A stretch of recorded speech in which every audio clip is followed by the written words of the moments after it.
Hello everyone, आप देख रहे हैं बाल भारती पब्लिक इंटर कॉलेज के डिजिटल क्लासरूम और आप हैं डॉन चैनल पे। ठीक, thank you for watching first of all. चलिए तो स्टार्ट करते हैं क्लास 6 की इंग्लिश लिटरेचर की ये स्टोरी का नाम है अ वाइज लेसन। हम पढ़ने वाले हैं अ वाइज लेसन। सबसे पहले हम ये जान लेते हैं कि वाइज लेसन का मतलब क्या होता है। तो वाइज का मतलब है बहुत ही समझदारी वाला और लेसन का मतलब है चैप्टर या पार्ट। तो बहुत ही समझदारी वाले पार्ट के बारे में हम इस पूरी स्टोरी में जानेंगे। Now let's start the story. Folk tales are stories which are passed down from one generation to another by words of mouth। सबसे पहले बात करते हैं कि फोक टेल्स क्या होती हैं। तो फोक टेल्स बेसिकली बोल कर सुनाई जाने वाली पारंपरिक कथाएं होती हैं। मतलब जो हमारे ट्रेडिशनल फीलिंग्स हैं उसको जब हम किसी स्टोरी में मर्ज करके सुनाते हैं एक जनरेशन से दूसरी जनरेशन, तो ये कहलाती हैं फोक टेल्स। अब एक जनरेशन से दूसरी जनरेशन का मतलब है आपकी दादी ने और नानी ने जो आपको स्टोरीज सुनाई हैं वो स्टोरीज़ उन्होंने अपनी दादी और नानी से सुनी हैं। और इन सारी स्टोरीज़ में कोई ना कोई वाइज लेसन होता है, समझदारी का पार्ट होता है जो आपको लाइफ में कैसे आगे बढ़ना है, कैसे बिहेव करना है और कैसे आप दिमाग से लाइफ को विन कर सकते हैं, जीत सकते हैं, इसका कोई ना कोई बात उसमें स्टोरीज़ में कही जाती है। ठीक है, तो आगे देखते हैं कि through these tales the ethics of the culture are taught to the young and old. अब इसमें देखिए टेल्स वर्ड और ethic and culture, there are 3 words. तो let's find the meaning of ethic. तो एथिक का मतलब होता है आचार विचार, एथिक का मतलब होता है विचार, और कल्चर का मतलब होता है कि समाज और हमारे जो आसपास के लोग हैं वो सारे के सारे हमारे समाज में आते हैं, हमारे प्रथाएं जो हैं। तो यहाँ पर ये लिखा है कि हम इन फोक टेल से अपने आचार विचार को अपने कल्चर में फैलाते हैं और अपने are taught to the young and old, और अपने इन विचारों को, अपनी इन प्रथाओं को नई पीढ़ी को सिखाते हैं और ओल्ड को भी बताते हैं। आई बात समझ में कि फोक टेल्स बेसिकली क्या हैं। फोक टेल्स बेसिकली कथाएं हैं पारंपरिक, जो कि किनको बताई जाती हैं, जो कि यंग जनरेशन्स को और ओल्ड को बताने के लिए किसी न किसी स्टोरी में मर्ज कर दी जाती हैं। ठीक है, चलिए, this is a Jewish folk tale. जो हम पढ़ने वाले हैं ये बेसिकली एक जूइश फोक टेल है। देखिए, जूइश एक समाज है, ठीक, इसको हम हिंदी में बोलते हैं यहूदी। तो यहूदी एक समाज है और फोक टेल्स हो गई लोक कथाएं। तो जो हम स्टोरी पढ़ रहे हैं ये यहूदी लोक कथा है। चलिए आगे देखते हैं। In a town on a remote island lived a god fearing man whose wife could not have children. एक टाउन में, इन अ टाउन का मतलब एक टाउन में, एक छोटी सी जगह में जो कि बहुत दूर है। रिमोट आइलैंड का मतलब है कि बहुत दूर दराज के एक छोटे से शहर में एक गॉड फेयरिंग मैन रहता था। किसके साथ? अपनी वाइफ के साथ, जिसके बच्चे नहीं थे। मतलब दोनों हस्बैंड वाइफ का कोई बच्चा नहीं था। वन डे, एक दिन, हाउएवर शी बिकेम प्रेग्नेंट। एक दिन उसकी वाइफ प्रेग्नेंट हो गई, गॉड फेयरिंग मैन की वाइफ प्रेग्नेंट हो गई। And her husband rejoicing in his heart at the glad tidings. और हस्बैंड जो है उसका, आप खुद सोच सकते हो कि जिसके बच्चे ना हो और जैसे ही उसके बच्चों की खबर आ जाए तो क्या होगा, वो बहुत ज़्यादा खुश होगा, बहुत हर्षित होना। देखिए, रिजॉइसिंग का मतलब होता है बहुत खुश होना या बहुत ही हर्षित होना। इन हिज हार्ट, अपने दिल से बहुत ज़्यादा खुश हुआ। ग्लैड टाइडिंग्स का मतलब होता है अच्छी न्यूज़ सुनकर। तो गॉड फेयरिंग मैन इस अच्छी खबर को सुनकर उसका दिल बहुत ज़्यादा खुश हुआ। Said, you will give birth to a son who will be the comfort of our soul. You will give birth का मतलब है कि तुम, अपनी वाइफ से ही वो ये बात कह रहा है कि तुम एक बेटे को जन्म दोगी, जो कि हु विल बी का मतलब है कि जो कि हमारी आत्माओं का आराम या सुकून होगा। कंफर्ट ऑफ आवर सोल का मतलब होता है आत्मा का सुकून होना, मतलब हमारे अंदर जो आत्मा है उसका सुकून होगा वो बच्चा। And the delight of our heart, delight का मतलब होता है कि हमारे दिल की खुशी होगी। कौन होगा दिल की खुशी? जो बच्चा आने वाला है। आई विल एजुकेट हिम, मैं उस बच्चे को एजुकेट करूँगा, पढ़ाऊँगा। And bring him up well, और उसको अच्छे से अपब्रिंगिंग दूँगा, अच्छे से उसका पालन पोषण करूँगा। And he shall inherit my good name and increase my renown, और वो जो बच्चा आएगा, ही विल इनहेरिट का मतलब होता है कि हमारे जो पूर्वजों से जो हमें नाम मिला है, इनहेरिट का मतलब होता है कि पूर्वजों से मिलने वाला नाम, ठीक है, पूर्वजों से जो हमारा एक अच्छा नाम चला आ रहा है, वह बच्चा इस नाम को आगे बढ़ाएगा। And increase my renown, renown word है, देखिए रिनाउन का मतलब होता है कि प्रसिद्ध करना, और मेरे नाम को और ज़्यादा प्रसिद्ध करेगा। ठीक, तो उम्मीद करती हूँ कि यहाँ तक आपको लेसन समझ में आ चुका होगा। चलिए नेक्स्ट देखते हैं कि 10 spoke the happy potential father. Happy का मतलब होता है खुश, और पोटेंशियल फादर का मतलब होता है टू बी ए फादर। तो बाप बनने वाला आदमी बहुत खुश होके यह बात कह रहा था। स्पोक का मतलब होता है कहना। बट हिज वाइफ रिप्लाइड, लेकिन उसकी वाइफ ने जवाब दिया। रिप्लाइड माने जवाब दिया। यू स्पीक फूलिश वर्ड्स, आप जो हैं मूर्खतापूर्वक बातें, शब्द कह रहे हैं। For the future is unknown to you, और किस चीज़ को मूर्खतापूर्ण कह रहे हो? उन चीज़ों को, उन बातों को जो कि आपको नहीं मालूम है। Future is unknown to you मतलब ये है कि जो भविष्य हमारा आने वाला है, आया नहीं है, आने वाला है, जिसको हम जानते ही नहीं हैं, उसके बारे में आप फूलिश वर्ड्स, मूर्खतापूर्वक शब्द कह रहे हैं। How do you know that my child birth is going to well, आपको कैसे मालूम कि जो मैं बच्चा पैदा करने जा रही हूँ वो अच्छे से पैदा हो जाएगा, मतलब मेरी सेहत अच्छी रहेगी, बच्चे की सेहत अच्छी रहेगी, कोई कॉम्प्लिकेशन नहीं आएगी, आपको ये बात कैसे पता है? That I shall give birth to a son, और मैं एक बेटे को ही पैदा करूँगी, and not to a daughter, और बेटी को नहीं। भाई बेटा होगा या बेटी होगा ये माँ के गर्भ में जान पाना मुश्किल है। That the child is going to live long, और ये कि बच्चा लंबी ज़िंदगी जिएगा। कई बार ऐसा होता है, बहुत अनफॉर्चुनेट होता है कि बच्चे पैदा होते साथ ही ख़त्म हो जाते हैं, या फिर थोड़े बड़े होते हैं और किसी न किसी एक्सीडेंट में, बीमारी में ख़त्म हो जाते हैं। तो यही बात उसकी वाइफ ने कहा कि आपको क्या पता है कि लड़का होगा कि लड़की होगी, और बच्चा जन्म लेने के बाद लंबे टाइम तक जी पाएगा।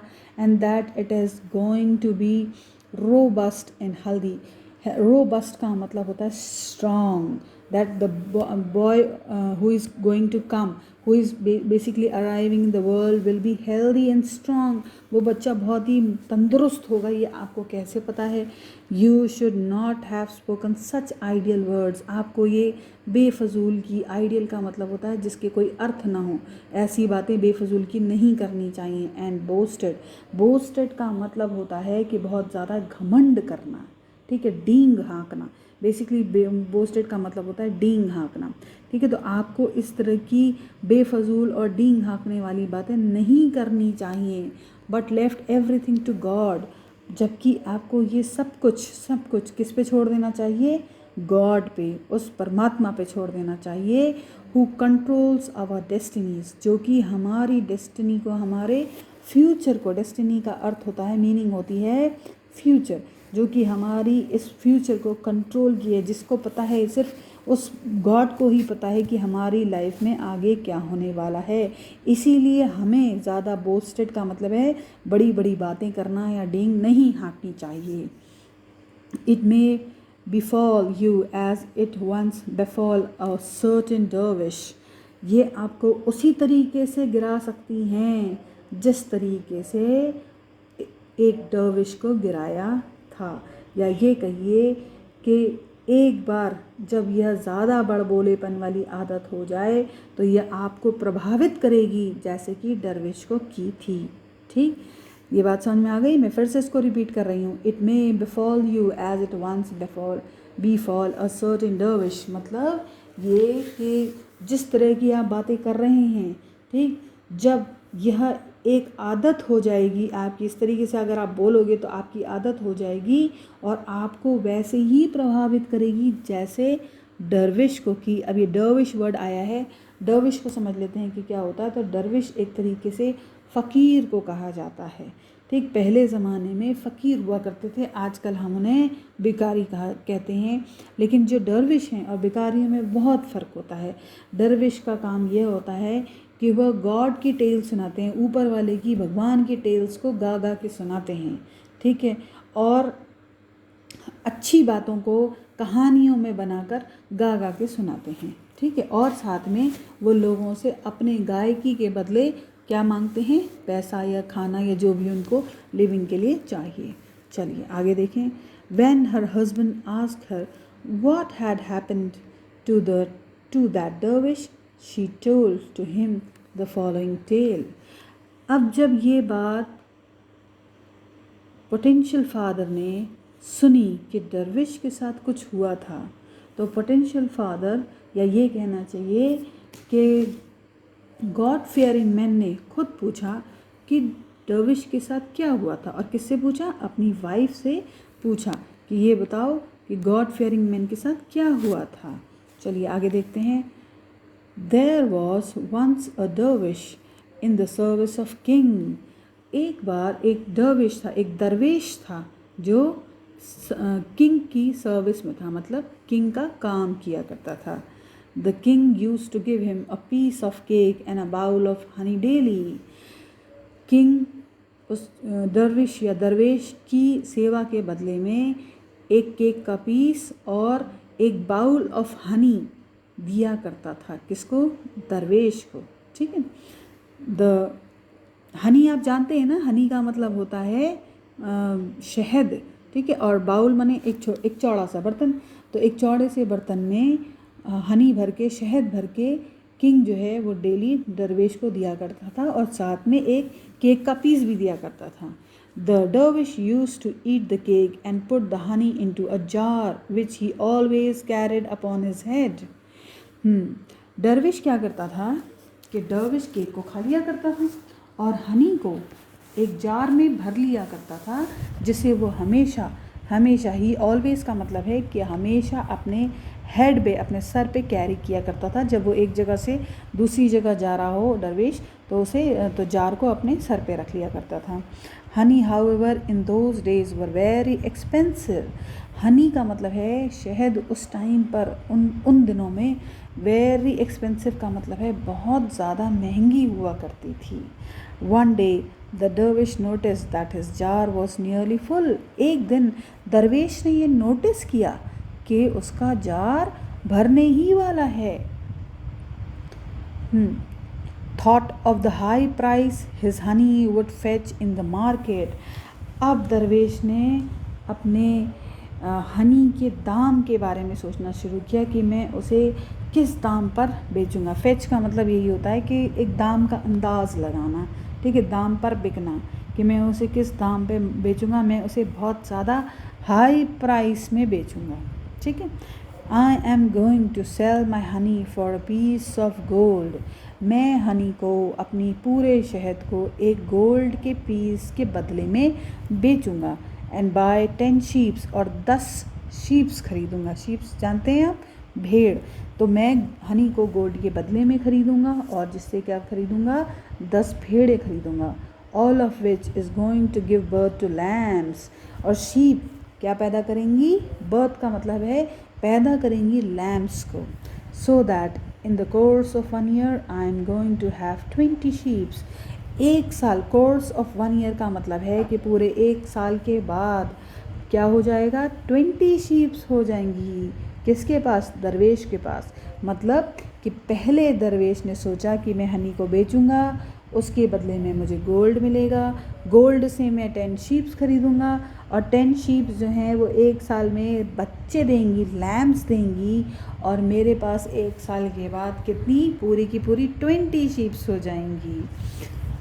Then for sure their number will steadily increase. और ये तो फॉर श्योर का मतलब पक्की बात है कि शीप्स का जो नंबर है वो स्टडीली इंक्रीज़ होगा, मतलब धीरे धीरे इंक्रीज़ होगा।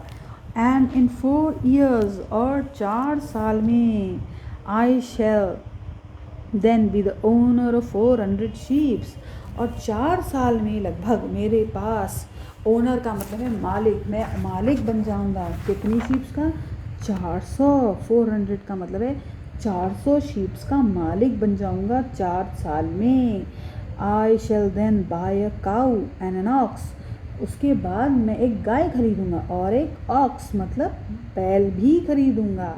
अभी तक पूरी कहानी चल रही है दरवेश की डे ड्रीमिंग पे। दरवेश सोच रहा है कि मेरे पास जो हनी है मैं उसे बेचूंगा, और बेच के ये खरीदूंगा, फिर वो खरीदूंगा, फिर ऐसे करूंगा, वैसे करूंगा। उसने पूरा कैलकुलेशन खड़े खड़े खुली आंखों से लगा लिया। ठीक है, आगे देखते हैं। And acquire a piece of land, और एक्वायर, देखिए एक्वायर यहाँ पर एक वर्ड आ गया है। एक्वायर का मतलब है मालिक बन जाऊंगा, किस चीज़ का, एक लैंड का, पीस ऑफ लैंड माने ज़मीन के एक टुकड़े का मालिक बन जाऊंगा।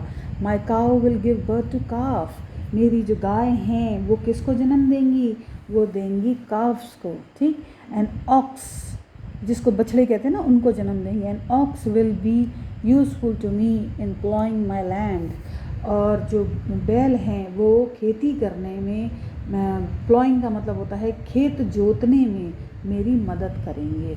While the cow will provide me with milk, लेकिन जो गाय हैं वो मुझे क्या करेंगी, साथ में गाय जो है मुझे दूध देंगी। प्रोवाइड मी विथ मिल्क का मतलब है कि मुझे दूध देंगी। इन 5 years time the number of my cattle will have increased considerably, 5 सालों में, 5 साल के पूरे टाइम में मेरी जो कैटल्स हैं, कैटल्स का मतलब होता है पशु, मेरे पास जितने भी जानवर होंगे, पशु होंगे, वो इंक्रीज़ हो जाएंगे। इंक्रीज़ का मतलब है बढ़ जाएंगे, और कंसिडरेबली का मतलब होता है काफ़ी अधिक। तो मेरे जानवर काफ़ी ज़्यादा बढ़ जाएंगे 5 साल के टाइम में।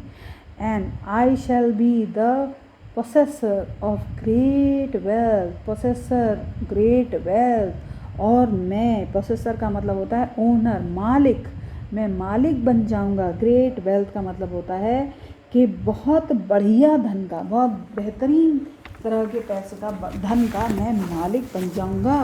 I shall then build a magnificent house, magnificent का मतलब होता है आलीशान, शानदार, मैं एक बहुत ही बढ़िया आलीशान और शानदार मैग्निफिसेंट हाउस बनाऊंगा। एक्वायर स्लेव्स, एक्वायर का मतलब होता है नौकर रखना, मैं नौकर रखूँगा। एंड मेड सर्वेंट्स, और मेड सर्वेंट्स को भी रखूँगा। मेड सर्वेंट्स आप जानते हैं क्या होते हैं, मेड सर्वेंट्स का मतलब होता है नौकर चाकर। ठीक है, काम करने वालियाँ जिनको कहा जाता है, तो मैं मेड सर्वेंट्स मतलब काम करने वालियाँ भी रखूँगा। And marry a beautiful women, अब वो अपनी शादी के बारे में भी सोच रहा है कि मैं एक बहुत ही खूबसूरत औरत से शादी करूँगा। ऑफ अ नोबल डिसेंट, कौन, किस तरह की औरत से शादी करूँगा, मैं एक अच्छी, नोबल डिसेंट का मतलब होता है कुलीन वंशज, अच्छे वंश की लड़की से, औरत से शादी करूँगा। शी विल बियर मी अ सन, जो मुझे एक बेटा देगी। A robust and beautiful child, robust का मतलब होता है मजबूत, ठीक, अच्छे शरीर का बच्चा, और एक खूबसूरत बच्चा जो कि एक बेटा होगा, वह मुझे एक खूबसूरत, जिस औरत से मैं शादी करूँगा वो औरत देगी। ठीक, मतलब हमारा एक अच्छा बच्चा होगा जो खूबसूरत और रोबस्ट होगा। ठीक है। अ lucky star will shine at the moment of his birth, एक बहुत ही ज़्यादा लकी, ठीक, सितारा, स्टार जो है आसमान में चमकेगा जब वह बच्चा जन्म लेगा। And he will be happy and blessed, और वह बच्चा खुश मिजाज और ब्लेसिंग वाला का मतलब है आशीर्वाद से भरा होगा।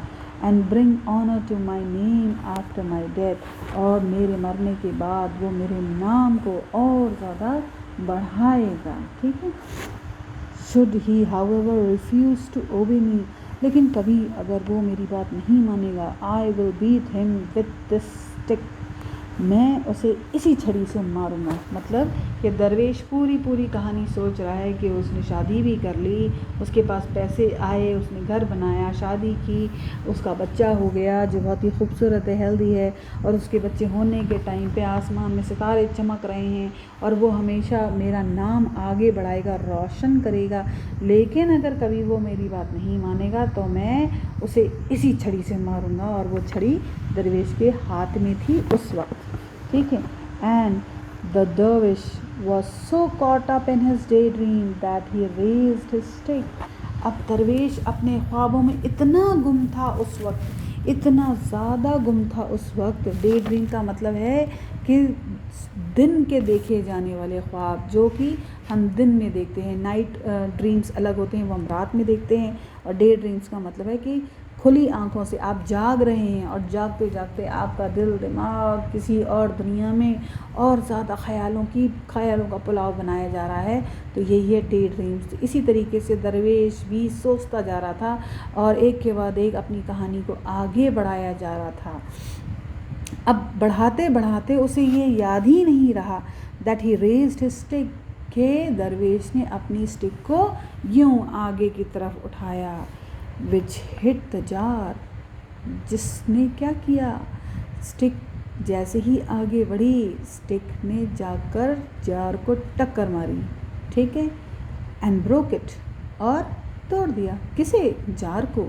स्टिक ने आगे, जैसे ही दरवेश ने स्टिक आगे बढ़ाई, स्टिक जाकर कहाँ लगी? स्टिक जाकर लगी जार पर और जार टूट गया। The jar of honey along with his ड्रे ड्रीम्स वॉज लॉस्ट। वो जार जिसमें हनी था, शहद था, और साथ में खुली आंखों के देखे हुए ख्वाब, सब गायब हो गए। I have told you the story, continued the wife of a pious man. मैंने तुम्हें ये स्टोरी बताई है।